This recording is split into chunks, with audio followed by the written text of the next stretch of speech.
अहमदपूर शहरातील वाहतूक कोंडीची समस्या आता रौद्र रूप धारण करीत आहे।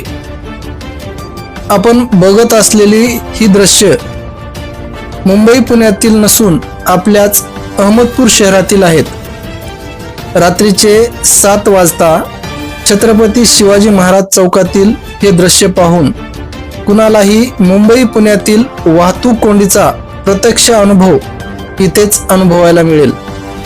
आता तुम्ही म्हणाल, पोलीस प्रशासन काय करते? इतकी वाहतूक कोंडी कशाने झाली? यावर उपाययोजना का बरं होत नसतील? याला कारणीभूत कोण?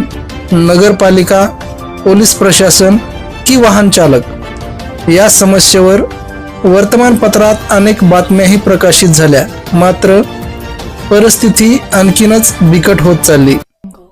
प्रशासन कुणाच्या दबावाखाली काम करते का?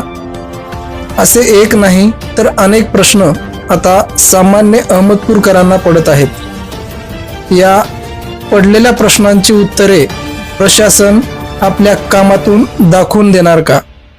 प्रशासनाने वेळीच भूमिका नाही घेतली तर याही पेक्षा अजून भयंकर परिस्थिती येणाऱ्या काळात आपण याच शहरामध्ये पाहणार आहोत। अशाच नवनवीन बातम्या व अपडेटसाठी पाहत रहा ATN मराठीसाठी। मी भीमराव कांबळे, अहमदपूर, जिल्हा लातूर।